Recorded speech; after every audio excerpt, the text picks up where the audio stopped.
Il y a exactement 5 ans, j'ai créé quelque chose que je n'avais jamais fait avant et je pense que très peu de personnes le font, particulièrement dans notre communauté.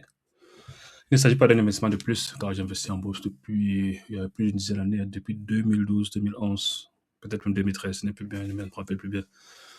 Hum, En fait, c'est un dépôt, moi je l'appelais un dépôt éducatif, public et transparent. Je l'ai créé spécifiquement pour ma communauté. C'est un plan d'épargne automatique sur l'ETF iShare Core MSCI World.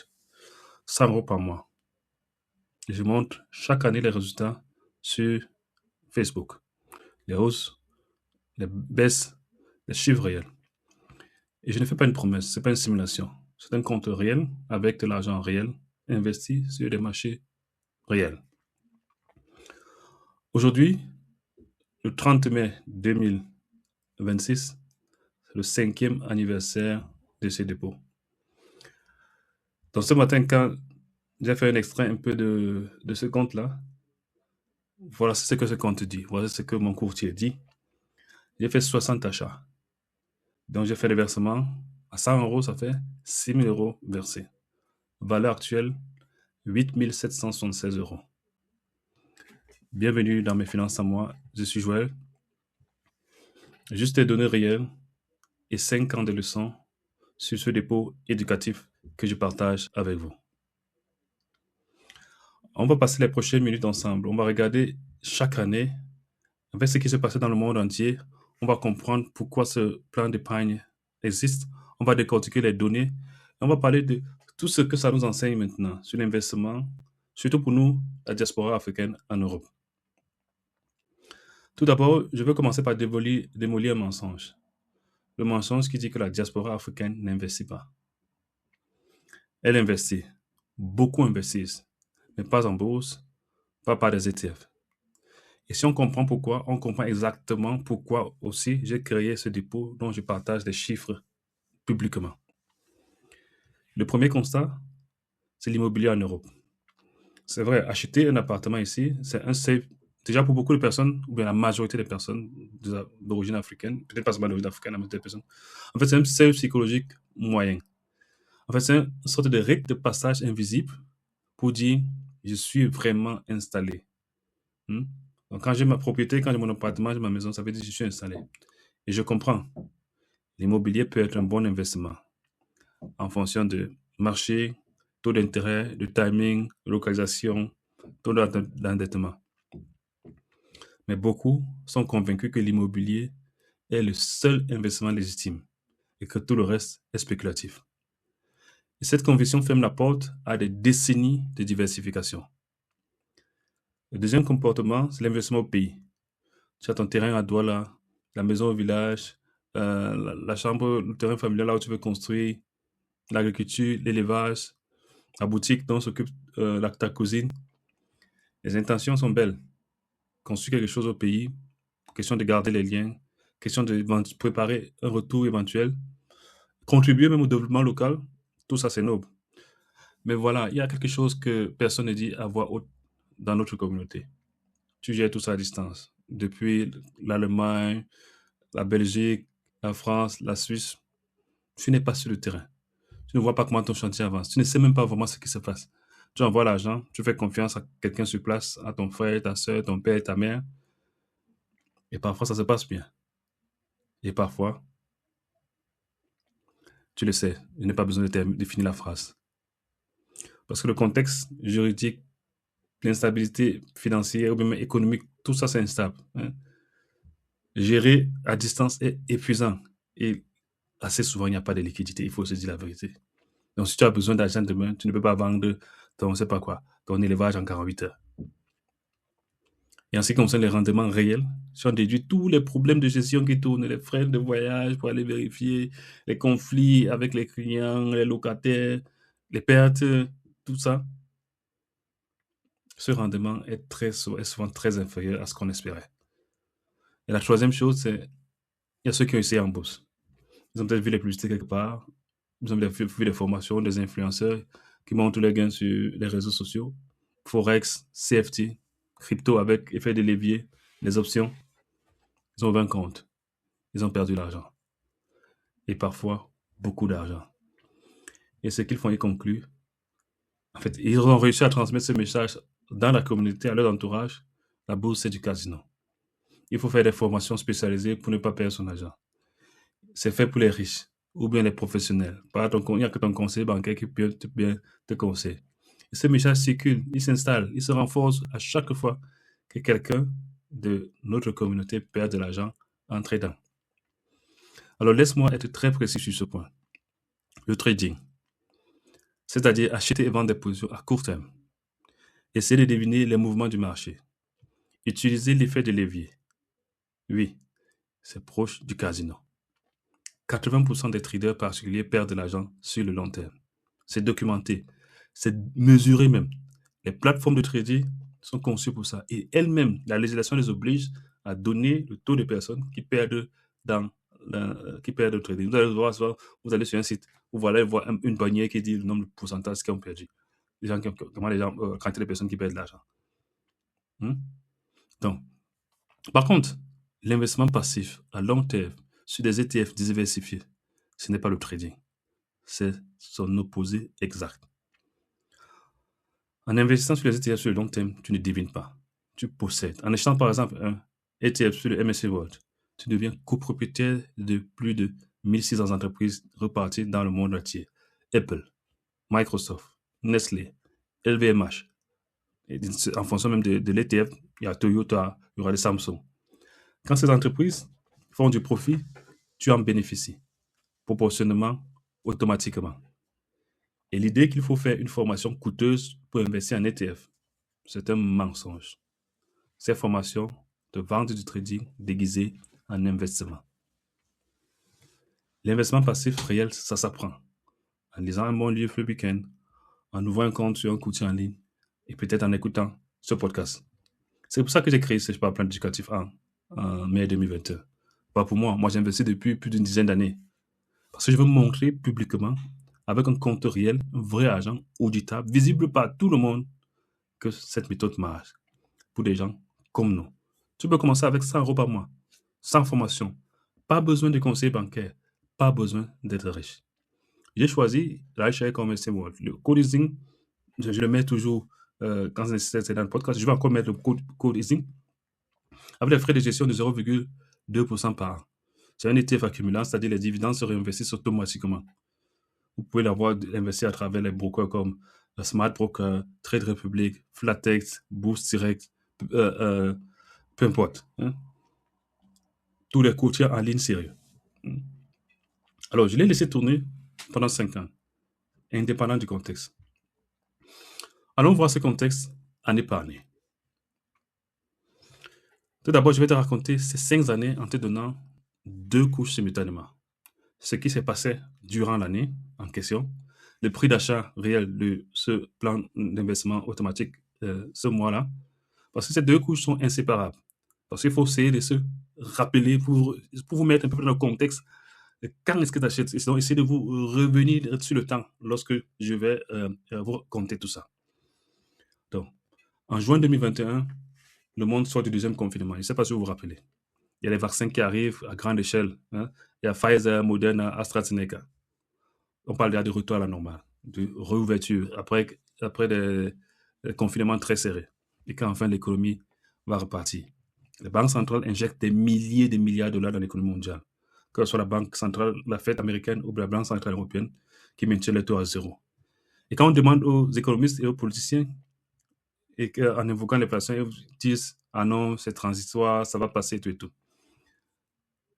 Ce mot transitoire entrera dans l'histoire comme l'une des plus grandes erreurs d'analyse des banques centrales modernes. Alors, mon premier achat, en 1er juin 2021, je paye presque 67 € net, avec quelques centimes au-dessus. Les mois suivants, les marchés grimpent, continuent de grimper. Le FMI, selon le FMI, la croissance mondiale atteint 6,1 en 2021, le rebond le plus fort depuis des décennies. En août 2021, la part est dans les 73 €. En novembre 2021, on est déjà presque dans les 67 €. En janvier 2022, on est à 79 €. Les 12 premiers mois, j'ai versé donc 1200 € et la valeur à la fin, après 12 mois, c'était 1420 €. Premiers gains sont visibles. Mais qu'est-ce qui se passe autour en 2021? Laisse-moi te mettre un peu dans l'ambiance de l'année 2021 en tout. Alors, c'est l'année là où on appelle la grande démission. Il y a beaucoup de salariés à travers le monde qui démissionnent pour revoir le rapport au travail. Le télétravail permanent. Les gens cherchent l'équilibre entre, après le Covid, les gens cherchent l'équilibre entre la vie professionnelle et la vie personnelle. Pour la première fois depuis des décennies, on va dire que ce sont les employés qui ont le pouvoir. Facebook va changer de nom. Mark Zuckerberg annonce que l'avenir, c'est la métaverse. Il investit des milliards. Tout le monde en parle. La question dans tous les groupes, les réseaux sociaux, surtout la diaspora, comment on investit dans la métaverse. Squid Game sort son film sur Netflix. Squid Game sort sur Netflix en septembre 2021. C'est là, vous connaissez la série coréenne, je n'ai pas besoin de raconter. 111 millions de foyers en 28 jours qui regardent cette série. Mais il y a aussi le revers. Les chaînes d'approvisionnement mondiales qui craquent, les puces électroniques qui manquent, le prix des voitures d'occasion flamme, les délais de livraison s'annoncent. Ça, c'est le premier signal que l'inflation, qui était censée être transitoire, n'allait peut-être pas si vite passer. Alors, qu'est-ce que ma communauté dit? Qu'est-ce que j'ai su dans les réseaux sociaux? Les premiers messages qui arrivent. Mais ça allait de marcher, ton truc, là, tes ETF, là. Là, il faut qu'on commence, hein. Mais ce n'était pas seulement ces messages-là. 2021, c'est aussi l'année du Bitcoin, à 69 000 $. Les NFT à des prix devenus absurdes. Qui se rappelle encore de GameStop? Oui, c'était l'année de GameStop. L'euphorie spéculative qui est de partout. La comparaison vient que, gars, ton ETF là, à 100 €, là, c'est bien, mais j'ai mon cousin là qui a fait x10 en crypto en 3 mois. Et comme je le disais déjà à l'époque, et que je continue à le dire, c'est que toutes ces histoires de gains rapides là, on parle uniquement des gagnants et jamais des perdants. Pour chaque cousin qui a fait un x10, il y en avait des dizaines d'autres qui ont tout perdu et n'en parlaient à personne. Et en ce qui concerne les ETF, ceux qui ont commencé, j'essaie de les entendre en disant que les premières expériences, si, c'est trop facile. Hein? Parce que c'est en train de les magies sont en train de croître, le cerveau peut commencer à croire que c'est la norme. Non, ce n'est pas la norme. Alors pour moi, la leçon de 2021, c'est que les bonnes années sont dangereuses parce que, pas parce qu'elles sont mauvaises en soi, hein, mais parce qu'elles te créent une illusion, l'illusion que c'est facile, que les marchés montent toujours, que tu es le plus beau, que tu es le plus talentueux, que tu es le meilleur investisseur, et ainsi de suite. Ce que j'ai appris, c'est que les bonnes années forment les mauvais investisseurs parce qu'elles récompensent la prise de risque sans jamais tester la discipline. La vraie formation d'un investisseur commence toujours par une mauvaise année. Janvier 2022. L'inflation censée être transitoire ne transite pas du tout. Elle devient même permanente. Aux États-Unis, elle dépasse 7%. En Europe, elle commence à monter avec les niveaux jamais vus depuis les années 80. La Fed comprend qu'elle a attendu trop longtemps. Elle annonce une série de hausses de taux à une vitesse que les marchés n'ont jamais anticipée. Puis le 24 février 2022. Je ne sais pas si vous vous rappelez. Rappelle-toi, 24 février 2022. Tu ne te rappelles pas, n'est-ce pas? La Russie a envahi l'Ukraine. Oui, c'était ce jour-là. Tu te rappelles? Essaye un peu de te rappeler dans quel état tu étais, les réseaux sociaux, les journaux. Essaye un peu de faire remonter ce temps. En 48 heures, les marchés décrochent. Le prix du gaz explose. Le prix du pétrole monte. L'Europe, très dépendante du gaz russe, réalise sa vulnérabilité énergétique en direct. Pendant ce temps, en février 2022, la part du MSCI World, c'est 73 euros et quelques. Mars 2022, 76,89. Là, ce sont les hausses, non? C'est un peu bizarre. Mais ensuite, vient la baisse qui s'accélère. L'inflation mondiale est dans les 9% à peu près en 2022. La hausse la plus rapide depuis 40 ans. La Fed remonte ses taux de 0 à plus de 4% en moins d'un an. La Banque centrale européenne sort pour la première fois de 10 ans de taux zéro. Quand les taux montent, les actions baissent. C'est la mécanique des marchés. Donc en mai 2022, la part descend à 73,37. Juin 2022, 68, on est dans 68 euros. Le plus bas sur toute cette période, sur ces 5 dernières années. Et là même, on est retombé sous le prix du premier achat, qui était à 69 euros quelques. Là maintenant, les messages que je reçois changent, ou bien les commentaires. Gars, ça descend encore, hein. Ton truc là, tu crois encore? Merde. Mon conseiller m'avait dit de ne pas toucher à la bourse. Tu vois, je t'ai tout dit. La bourse, que c'est risqué. C'est pour les professionnels. Mais l'actualité 2022, c'est aussi autre chose. En mars 2022, il y a Will Smith qui gifle Chris Rock en direct aux Oscars devant des milliards de spectateurs. Internet explose. Pendant plus de 48 heures, tout le monde parle de cette gifle. Pendant que les marchés s'effondrent, les réseaux sociaux débattent d'une gifle. Décembre 2022, la reine Elisabeth décède à 96 ans. Après son 10 ans de règne, une ère se ferme. Charles III devient roi et pour la première fois depuis des décennies, on imprime les nouveaux billets britanniques. Octobre 2022, Elon Musk achète Twitter pour 44 milliards de dollars. Il est entré dans les locaux de Twitter avec un évier. Je ne sais pas si vous vous rappelez cette fameuse photo-là. Il licencie la moitié du personnel en une nuit. Il change le nom de Twitter en X. Après les annonceurs, publicité fuient, il y a un chaos total dans X. Novembre 2022, c'est la Coupe du monde de football au Qatar. Vous vous rappelez la finale de la France contre l'Argentine au tir au but. Mbappé inscrit un hat-trick. Et dans toute notre communauté, on est fiers des exploits du Maroc jusqu'en demi-finale. Ça nous fait vibrer. Novembre 2022, il y a une date qui change tout. Nous sommes en 2026 aujourd'hui, mais on ne savait pas ce qui s'est passé ce jour-là. OpenAI lance ChatGPT. Et c'est même pas si les gens à l'époque s'étaient rendus compte de ce que c'est que ChatGPT. Aujourd'hui, on parle de l'IA qui va apprendre, qui va tout changer. Mais essayez de vous rappeler, est-ce que vous vous souvenez même quand est-ce qu'on a lancé ChatGPT? Mais sachez qu'une chose, en 5 jours, 1 million d'utilisateurs. En 2 mois, 100 millions. La croissance la plus rapide de l'histoire d'une application grand public. En ce moment-là, personne ne comprend vraiment ce que ça va changer. Les marchés ne réagissent même pas. Et pourtant, cette date va expliquer une grande partie des performances boursières des années jusqu'à aujourd'hui.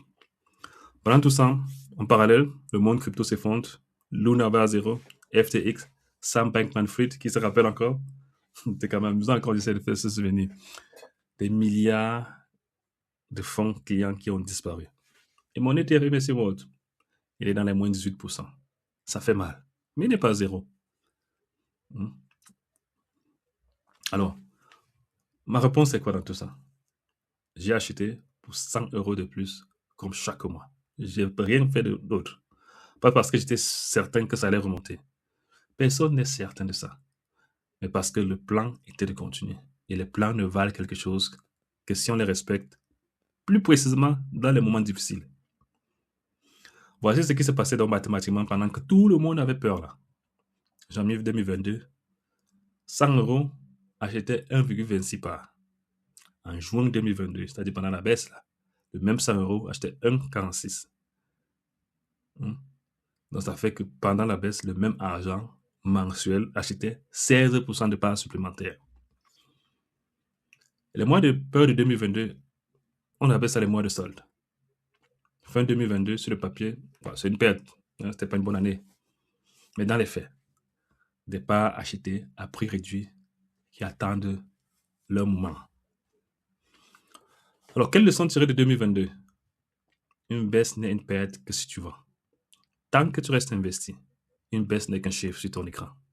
Elle devient réelle uniquement le jour où tu cliques sur vendre.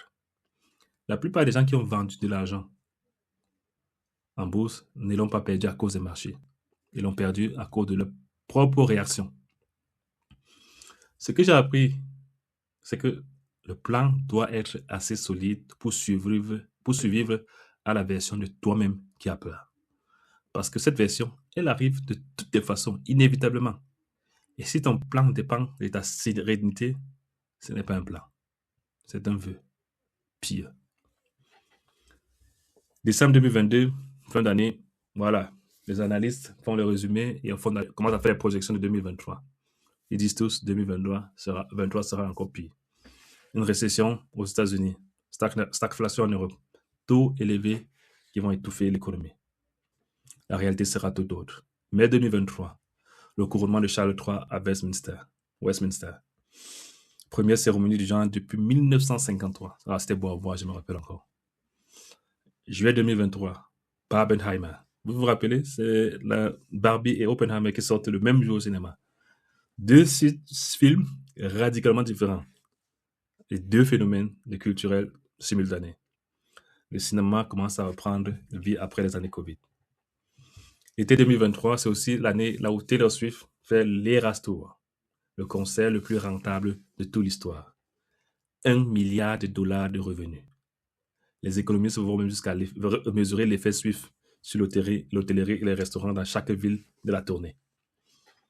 Mars 2023, Open lance GPT-4, un bond qualitatif massif par rapport à la première version, ChatGPT. Les avocats l'utilisent pour rédiger les contrats, les médecins pour les diagnostics, les développeurs pour le code. La question n'est donc plus est-ce que ça remplacera les métiers, mais lesquels et quand. 7 octobre 2023, le Hamas attaque Israël. Guerre au Moyen-Orient avec une violence inédite. Une nouvelle fracture géopolitique mondiale. Les marchés réagissent brièvement, mais continuent de monter. Puis quelque chose change dans les marchés du printemps 2023. ChatGPT a quelques mois et les investisseurs comprennent que l'intelligence artificielle, ce n'est pas un gadget. Nvidia explose en bourse. Microsoft, Meta, Alphabet parlent de l'IA dans tous leurs communiqués. Malgré un contexte certes monétaire restrictif et une crise bancaire régionale américaine, les marchés terminent l'année à environ 20%. Et nos amis de la crypto aussi commencent à se remettre doucement. Et la mémoire collective, surtout dans ce monde spéculatif des cryptos, est très courte. Luna, FTX, 12 mois plus tard, l'enthousiasme revient presque intact. Pendant ce temps, le sparplan achète un plan d'épargne, achète tranquillement entre 70 et 80 euros la part. Le prix d'achat raconte la reprise. Janvier 2023, on est dans les 70 euros la part. Mais on est dans les 73 euros la part. Juillet, on est dans les 80 euros la part. Novembre, on est dans les 82 euros la part. Ça, c'est le moment que j'attendais depuis juin 2022. Les parts achetées à 68,52 en pleine panique valent maintenant plus de 80 euros. Ça fait un gain de plus de 15% pour ces achats spécifiques-là en moins de 18 mois. La douleur de 2022 se transforme en vie de poulet, comme on dit. Et qu'est-ce que les réseaux disent, comment ma communauté réagit? Ceux qui avaient arrêté leur plan d'épargne en 2022 ont commencé à m'écrire. Car il faut que je me relance dans ton truc là. Comment est-ce que je peux faire pour me rattraper? Ils ne pouvaient pas se rattraper parce qu'ils avaient vendu ou arrêté exactement quand les parts étaient les moins chères. Et ils étaient rentrés quand les parts étaient devenues chères. Alors, ma leçon de 2023, c'est que le rebond arrive toujours quand les experts disent le contraire. En décembre 2022, presque tous les économistes prédisaient une mauvaise année 2023. Ils ont eu tous tort. Ce n'est pas une coïncidence. C'est comme on dit en anglais, ou bien en finance, c'est un pattern. En fait, les marchés sont des mécanismes d'anticipation. Ils intègrent les mauvaises nouvelles avant que tout le monde les constate. Donc, quand vous entendez une mauvaise nouvelle à la radio, à la télé, les marchés ont déjà inclus ça dans les prix. En allemand, on dit Eingepreis. Je ne connais pas le bon mot en français. Donc, Eingepreis dans toutes ces mauvaises nouvelles, toutes ces situations négatives. Donc, quand tout le monde est pessimiste, les mauvaises nouvelles sont déjà dans les prix. Et le rebond vient de là où on ne l'attend pas. Ce que j'ai appris, c'est ne jamais modifier son plan sur la base d'une prévision, qu'elle soit bonne ou mauvaise. Parce que les prévisions, même les plus sérieuses, se trompent plus souvent qu'elles ne réussissent. 2024, l'année de l'intelligence artificielle, pleinement. Nvidia double sa valeur boursière en quelques mois. Microsoft intègre Copilot dans toute sa palette de produits. Apple annonce son partenariat avec OpenAI. Meta investit des dizaines de milliards dans ses propres modèles d'intelligence artificielle. Mais 2024, c'est aussi beaucoup autre chose. En février 2024, Apple lance le Vision Pro à 3500 $. Ça, c'est les lunettes de réalité mixte là. Je ne sais pas si vous vous rappelez encore. Les premières vidéos de gens qui les portent dans le métro deviennent virales. Fascinant et légèrement inquiétant à la fois. L'été 2024, c'est aussi les Jeux Olympiques à Paris. La cérémonie d'investiture grandiose à Mongoul. Il y a eu le buzz, mais j'ai adoré. Léon Marchand, 4 milliards d'euros en natation. Toute la France est en liesse. Et pour nous, la diaspora, une fierté particulière devant tous ces athlètes d'origine africaine qui représentent leur pays. 2024, c'est aussi l'année d'Ozempic et de GLP-1. Ce sont les médicaments contre le diabète qui font perdre du poids de façon spectaculaire. Novo Nordisk, le fabricant danois, devient brièvement l'entreprise la plus valorisée de l'Europe. Elle a aussi, Novo Nordisk a aussi la Mercy World. Ça fait que vous en profitez aussi. La révolution médicale que personne n'avait mise dans ses prévisions de 2021. Novembre 2024, Trump remporte l'élection américaine. Les marchés réagissent très positivement. Le Bitcoin passe à 100 000 $ pour la première fois. En parallèle, la Fed entame son cycle de baisse des taux en septembre. La Banque centrale européenne avait déjà amorcé quelques temps avant. Après 2 ans de taux élevés, les marchés respirent enfin. Alors, qu'est-ce que fait mon plan d'épargne automatique? Janvier 2024, on est dans la 82 € la part. Mai, on est dans les 89 € la part. Août, on est dans les 96 € la part. Décembre 2024, on est dans les 106 € la part. En 12 mois, la part a pris 29% de plus. Et les parts achetées pendant la solde 2029 ont presque doublé en valeur. Facile à dire quand tu es en 2024, mais c'était beaucoup plus difficile en janvier. Facile à dire en décembre 2024, mais c'était beaucoup plus difficile quand l'année commençait, quand tout le monde prédisait un ralentissement. C'est ça le smart plan. Il ne prédit pas, il achète chaque mois, sans mon avis, sans ton avis, sans l'avis de n'importe quel spécialiste. Alors, ma leçon de 2024 est celle-ci. Le MSCI One te donne accès aux révolutions que personne n'a anticipées. En 2021, personne n'avait mis l'intelligence artificielle générative, ni Ozempic, ni Apple Vision Pro dans ses hypothèses de rendement. Et pourtant, le plan d'épargne en a bénéficié pleinement, automatiquement, sans que j'ai eu à prédire quoi que ce soit. C'est ce que j'ai appris. La prochaine grande révolution, je ne sais pas ce que c'est, toi non plus, peu importe qui même. Mais si tu es investi sur un ETF Monde, tu en bénéficieras quand elle arrivera, sans avoir eu besoin de la prédire. 2025, les marchés sont au plus haut. Le prix d'achat est dans les 105 € de la part. Février, on est dans les presque 107 €. Janvier 2025, qu'est-ce que c'est? Il y a aussi le choc de DeepSeek qui se rappelle. C'est la startup chinoise qui publie un modèle d'intelligence artificielle qui rivalise avec les meilleurs modèles américains, OpenAI, Anthropic, Gemini. En une journée, Nvidia perd 17% en bourse. 600 milliards de dollars de capitalisation évaporée en quelques heures. Ça, c'est le plus grand effacement de valeur pour une seule entreprise de l'histoire de bourse américaine. Même les révolutions technologiques peuvent se retourner contre le leader. Le MSCI World, qui contient 7 Nvidia, mais aussi plus de 1600 autres entreprises, a absorbé le choc sans effondrement particulier. 2025, c'est aussi l'année où Trump revient à la Maison-Blanche. Il annonce vouloir faire les États-Unis la capitale mondiale de la crypto.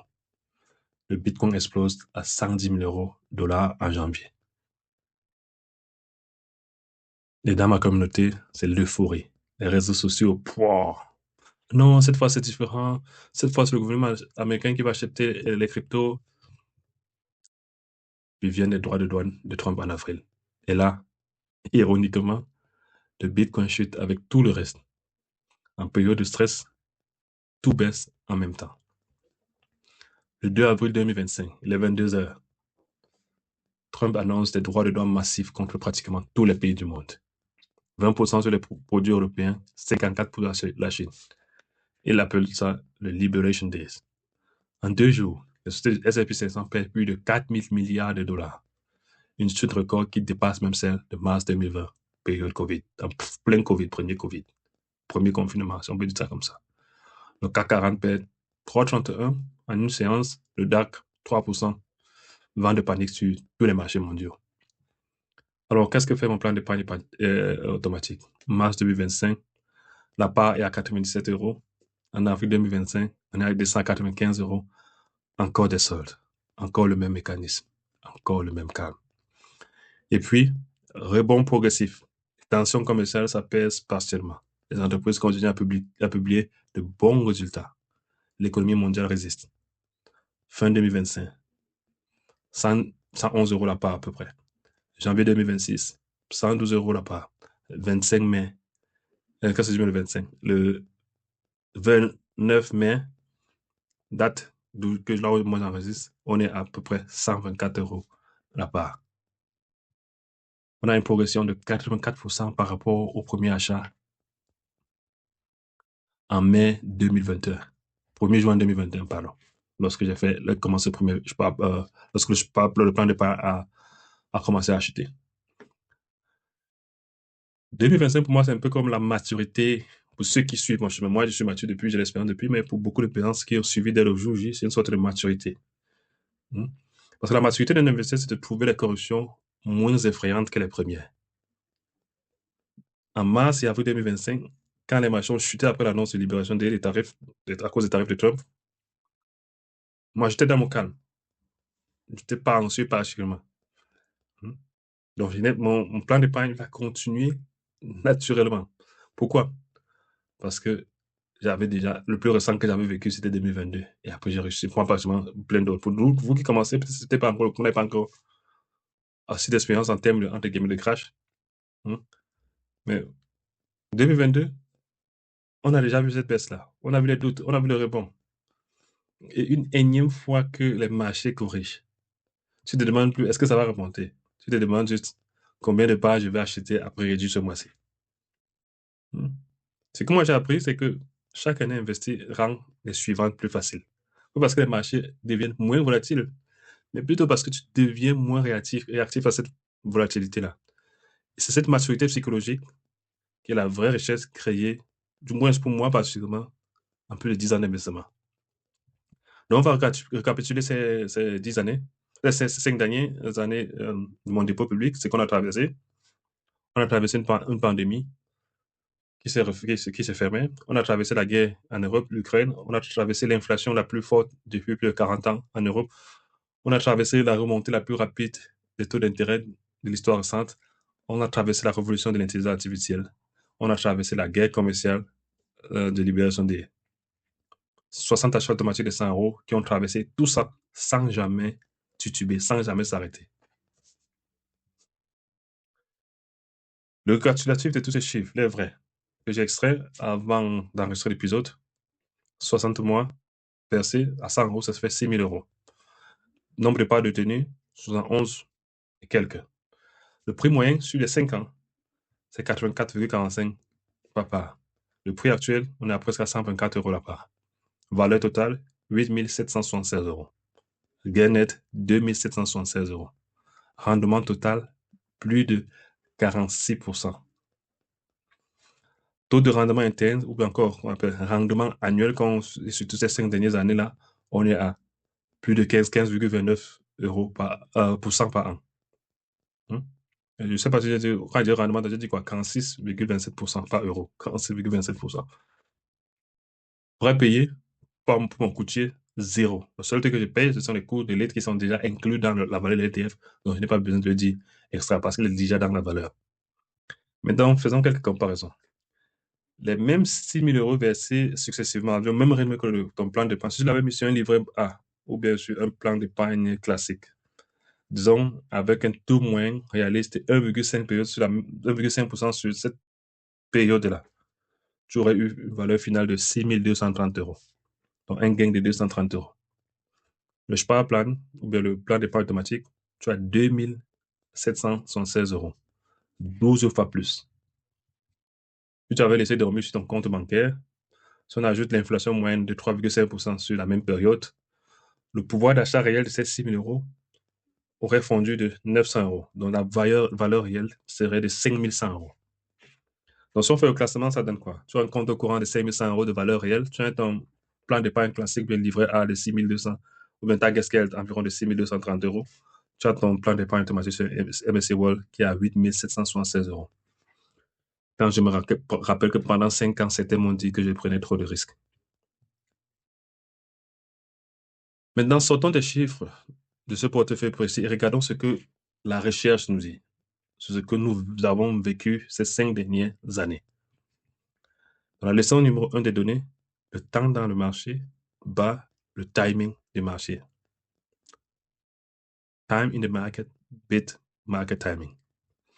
Ça sont les études sur les décennies de données que même les investisseurs qui disent que même les investisseurs qui auraient eu la malchance d'investir exactement avant chaque grande crise, qu'on parle de 2000, qu'on parle de 2008, qu'on parle de 2020 ou même de 2022, auraient quand même obtenu des rendements positifs sur les horizons de 10 ans de plus. Donc, le facteur déterminant ici, ce n'est pas quand est-ce qu'il commence à investir, c'est plutôt s'il reste investi. Leçon numéro 2. Qu'est-ce que les données disent? La volatilité n'est pas un risque. C'est quand tu capitules, c'est-à-dire quand tu décides de valider ta perte, qui est le risque. La volatilité, c'est-à-dire les hausses et les baisses, c'est le prix d'entrée pour pouvoir avoir les rendements dont on parle. Ce n'est pas quelque chose à éviter, c'est quelque chose à accepter. Le vrai risque, c'est de paniquer pendant une baisse et de vendre. Parce que là, alors, tu valides ta perte et tu la rends permanente. En 2022, si j'avais vendu, j'aurais perdu réellement. En restant et en continuant à acheter, la perte, entre guillemets, de 2022 s'est transformée en avantage dans le rebond de 2023 et les années jusqu'en 2026, au moment où j'enregistre cet épisode. Leçon de données numéro 3. Les frais détruisent silencieusement ta rentabilité. Un ETF sur le iShares MSCI World, c'est 0,2% par an. Un fonds actif vendu par ton conseiller bancaire ou bien par ta banque, c'est souvent entre 1,5 et 2% par an. Sur 5 ans, ça va faire une différence entre 350 et 500 euros de capital en moins, si on reste sur notre scénario. Tout en précisant que sans aucune garantie, que ta banque fait mieux que le MSCI World. Et rarement, ils font mieux. Ce n'est pas mon avis personnel. Et la SPIV, la Standard Poor's Index versus Active, le confirme depuis presque 20 ans. Donc, sur 5 ans, 85% des fonds actifs, c'est-à-dire ce que vos banques vous vendent et tout, les conseils vous vendent, 85% font moins que le indice de référence. Après 10 ans, quand on fait un état sur 10 ans, c'est 90% qui font moins que l'indice de référence. Comme je dis, ce n'est pas mon avis personnel, ce sont la recherche scientifique. Elle est répétée, elle est reproductive, elle est cohérente sur tous les marchés développés. Leçon de données numéro 4. L'investissement répété ou bien mensuel automatique nivelle les pics. On va appeler ça, on appelle ça dans le DCA. Ça, c'est Dollar Cost Averaging, Dollar Cost Average. Donc, je parle un plan d'épargne automatique mensuel. Il nivelle les pics, c'est-à-dire quoi? Mon prix moyen d'achat sur toutes ces 5 dernières années, là, avec mon plan d'épargne automatique, c'est 84,45 €. Le vrai prix actuellement, c'est 123,53 €. Donc, j'ai un gain de 46%. Si j'avais investi ces 6 000 € en une seule fois en 1er juin 2021, à 67 € la part, j'aurais eu 89 parts aujourd'hui, avec une valeur de 11 060 €. Un gain encore plus grand. Mathématiquement, investir d'un coup au bon moment bat l'investissement mensuel automatique. Mais, avais-tu 6 000 € disponibles en juin 2021? Et aurais-tu la discipline de ne pas vendre quand le portefeuille était à moins de 18% en 2022? Le plan d'épargne automatique, ce n'est pas la stratégie mathématiquement optimale. C'est la stratégie humainement optimale. Parce qu'elle est accessible. C'est-à-dire, pour ceux qui travaillent, la majorité des gens qui ont des revenus mensuels, je m'en dit, OK, dès que mon revenu arrive, je fais un virement automatique pour investir. C'est accessible. Elle est régulière. Et elle t'empêche de timer le marché, de chercher, d'attendre le bon moment. Et elle est infiniment supérieure à ne rien faire du tout. Parce que les données que je viens de te les donner, elles sont claires. Est-ce qu'elles sont convaincantes? Je ne sais pas. Pour toi. Pour moi, si. Et pourtant, les gens ne changent pas de comportement. Pourquoi? Parce que les gens ne changent de comportement uniquement, ne changent pas de comportement uniquement quand tu vas leur montrer tout le monde des données. Tu veux montrer 10 000 données. Vous avez remarqué, ceux qui me suivent sur les réseaux sociaux, même ce podcast, ne fait plus que les émissions, des épisodes comme au début, là, dire que si tu avais investi comme ça, tu aurais eu comme ça. Là, c'est juste un recap que je fais pour cet épisode spécial. Mais je fais plus ça parce que c'est pas ça qui convainc. L'être humain ne fonctionne pas comme ça. L'être humain change quand une histoire résonne comme c'était sa propre vie. Donc, la première leçon humaine que je peux dire comme ça, c'est que le plus grand ennemi de l'investisseur, c'est l'investisseur lui-même. En 2022, le MSCI World a baissé presque 18%. Ce chiffre en lui-même n'est pas catastrophique quand on regarde l'historique. Les indices ont connu les baisses plus sévères dans l'histoire. Mais des gens ont arrêté le plan d'épargne automatique. Pas à cause des marchés, à cause de leur propre inconfort. La capacité à supporter l'incertitude, c'est une compétence financière bien plus précieuse que n'importe quelle connaissance des marchés. Ce plan d'épargne automatique n'a pas juste généré un rendement. Il t'entraîne ta tolérance à l'incertitude. Il t'apprend à regarder un chiffre baisser sans paniquer. Et cette compétence-là, je ne peux pas la mettre en euros. Deuxième leçon humaine, notre communauté a un rapport particulier à l'argent qui rend l'investissement passif difficile à intégrer. En fait, c'est dû à l'environnement dans lequel, le contexte dans lequel nous avons grandi. On a grandi dans un contexte où l'argent pouvait, on peut dire, disparaître. Dans nos pays, l'inflation est galopante, la dévaluation, les urgences familiales permanentes. Notre cerveau a appris que l'argent visible, celui qu'on peut toucher, qu'on peut voir, que ce soit la maison, le terrain, c'est plus sûr que l'argent investi que tu regardes comme ça sur un écran sur ton téléphone. Mais en Europe, cette intuition nous trahit. Parce qu'ici, l'argent qui dort perd du pouvoir d'achat chaque année. Et les systèmes financiers, aussi imparfaits qu'ils soient, peuvent travailler pour nous si on les utilise bien. Ce plan d'épargne automatique éducatif existe précisément pour ça, en fait. Donc, question de rendre visible quelque chose que les gens dit c'est abstrait. Montrer que c'est possible. Démystifier tout ça. L'autre leçon, c'est que l'ennui est une stratégie. Il y a quelque chose de paradoxal qui arrive quand on suit un investissement pendant des années. À un moment, on sait s'y penser. Au début, les premiers mois, on regarde tous les jours. Les deuxième année, toutes les semaines. Après, maintenant, une fois par mois en passant. Et ensuite, on oublie presque ça. En fait, c'est exactement ça la stratégie. Il y a quelqu'un qui disait, l'investissement basé sur le long terme, c'est comme regarder la peinture sécher sur un mur. Vous pouvez vous imaginer comment c'est un mur. Hmm? Un plan d'épargne automatique force l'ennui. Il te supprime la tentation d'intervenir. Et un investissement, l'ennui est de l'or. L'autre leçon, et c'est celle-ci qui me touche le plus, il y a les gens qui, surtout en 2022, qui doutaient, bon, déjà quand il a commencé, le gars avait montré quoi et tout, mais pas justement en 2022, parce que les marchés avaient fortement baissé, il y avait une crise partout, du moins sur les marchés financiers. Les gens qui doutaient le plus fort de 2022, qui étaient souvent ceux qui, ils n'avaient jamais commencé, donc ils regardaient seulement sur mes posts et tout et tout. Bien, ils observaient, ils critiquaient, ils attendaient que, ça t'a pris, quand le marché a baissé. Ah, tu as vu, non? Parce que quand on vous parle, c'était un peu cette réaction-là.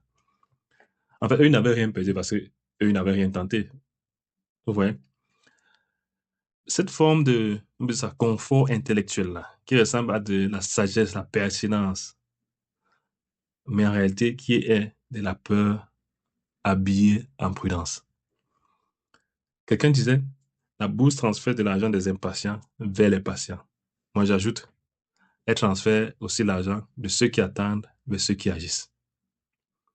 Je connais des personnes qui, en juin 2021, quand j'ai fait ce dépôt public, là, j'ai expliqué ce que j'allais faire les 10 prochaines années et plus.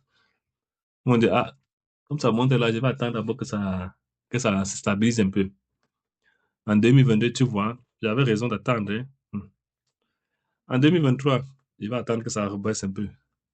2024, ah, c'est un peu haut là maintenant, hein. Donc, je vais attendre. Nous sommes en 2026, ils attendent toujours. Le monde parfait n'existe pas. Et pendant que l'on attend, le temps, la seule ressource vraiment non renouvelable, passe. Je vais terminer avec une chose que je répète depuis, disons, une dizaine d'années, depuis que je parle des finances personnelles ou investissements publics. Pendant les 5 dernières années, j'ai entendu des variantes de la phrase suivante. Mon conseiller m'a recommandé le fonds maison, c'est plus sûr. Ma banque a les produits spécialisés, je leur fais plus confiance, ils font ça depuis longtemps. Voici ce qui est plus sûr sur la même période. Un fonds actif moyen vendu par ta banque avec des frais de gestion et tout ça, tous les frais là autour de 2% par an, aurait généré un gain d'environ, disons, entre 1000 et 1400 euros. Sur les 6 000 euros que tu as versés, contre les 2776 euros dont je parle.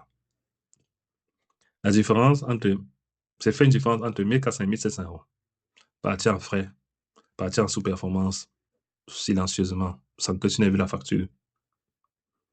Et ce n'est pas forcément la faute du conseiller qui est mauvais. En fait, c'est la structure du système. Parce que sa banque lui ne demande pas de vendre un ETF à 0,2% de frais. qui ne rapportent presque rien. Ils demandent de vendre leurs produits maison avec leur propre marge. Disons que même tu veux un conseil, ce qui est légitime, mais trouve un conseil indépendant à qui tu vas payer à l'heure ou bien à qui tu vas payer un forfait fixe, pas en pourcentage de tes placements. Ce genre de conseil qui peut, sans conflit d'intérêt, te recommander un ETF à 0,2%. Avant de terminer cet épisode, je veux un peu parler des perspectives de futur. Pas de prédictions. Je ne sais pas ce que feront les marchés jusqu'à la fin d'année, encore moins en 2027, les années qui suivent. Personne ne le sait. Et quiconque te dit le contraire, essaye de te vendre quelque chose. Je peux te parler de quelque chose de différent. Mais j'aimerais te parler de quelque chose de différent. De ce qui ne changera pas. Parce que nous, l'être humain en général, nous passons énormément de temps à essayer de prédire ce qui va changer. Et presque aucun temps, nous essayons de comprendre ce qui ne changera jamais. Alors, en perspective, voici ce que je pense. C'est pas une prévision, hein. C'est juste une liste de choses constantes. Donc, la constante numéro 1, c'est qu'il y aura une nouvelle crise dans les 5 prochaines années. Je ne sais pas laquelle, personne ne le sait, mais il y en aura une. Il y en a eu une tous les 3 à 5 ans depuis que les marchés financiers existent. La prochaine ne sera pas annoncée à l'avance, sinon, si elle n'est pas une crise, si on la prédit, tout ce qui peut être prédit ne peut être une crise. Et les gens vendront pendant cette crise et regretteront d'avoir vendu après. La deuxième constante, c'est qu'il y aura une nouvelle mode d'investissement, quelque chose qui semblera révolutionnaire, qui promettra des rendements extraordinaires, qui va attirer les gens qui n'avaient jamais investi. Est-ce que ça sera une nouvelle crypto, une nouvelle technologie, un nouveau type d'actif qu'on ne connaît pas encore? I don't know, je ne sais pas. Mais je sais que ça arrivera et que la majorité de ceux qui suivront la mode perdront de l'argent.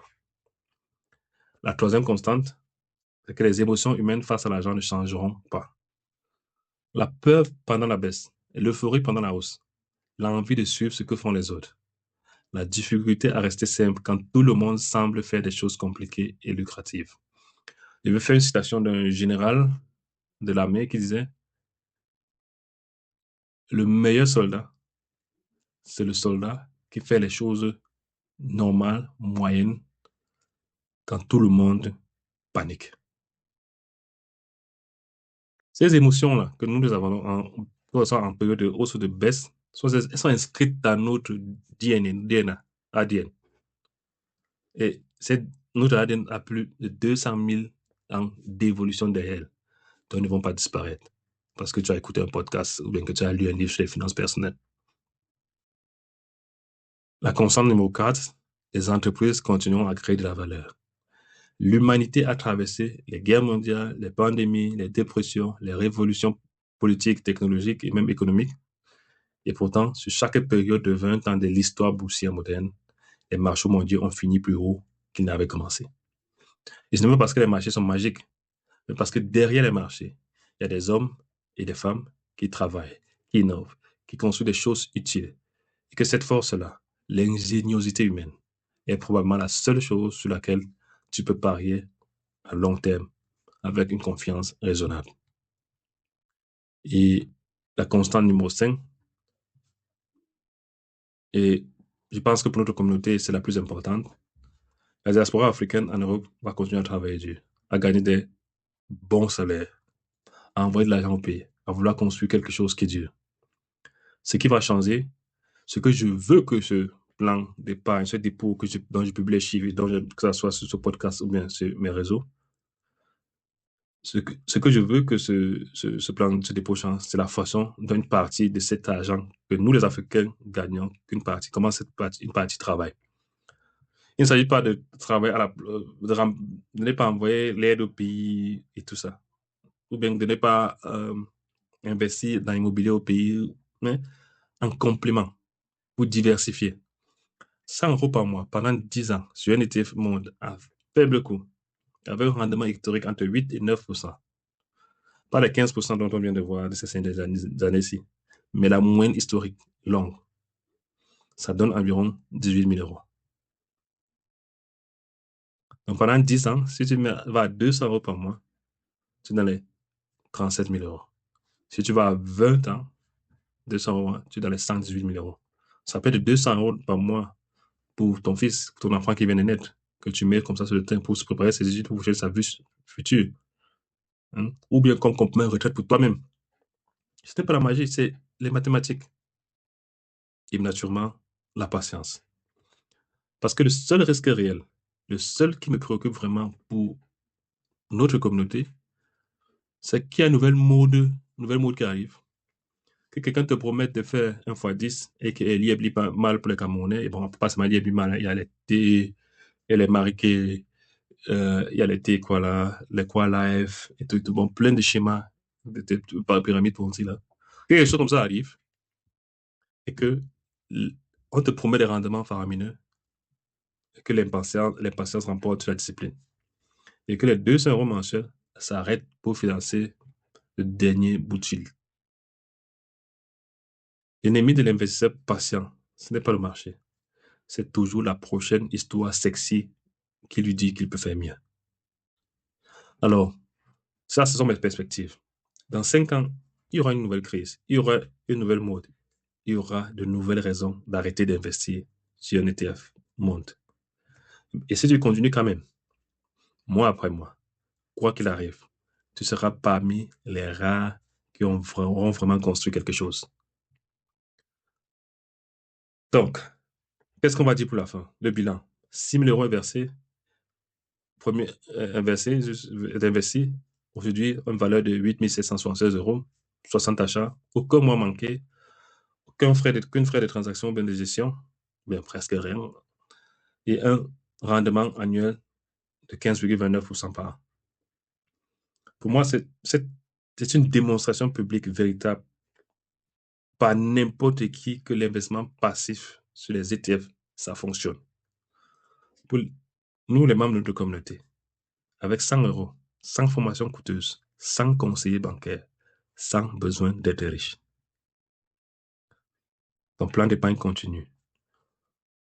Le mois 61, ce sera le 1er juin. Ce sera peut-être tu auras à écouter cet épisode.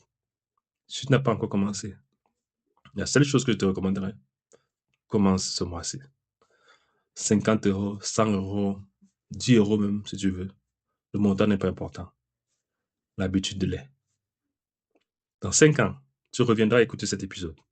Tu sauras exactement ce que tu ressentais le jour où tu as décidé de passer à l'action. Je suis Joël. C'était Mes finances à moi. 5 ans. Merci à ceux qui me suivent depuis le début. Merci de partager ce podcast à ceux qui pensent que ça pourrait l'inspirer. Passez à l'action. On se donne rendez-vous jeudi prochain au prochain épisode. Ciao, ciao.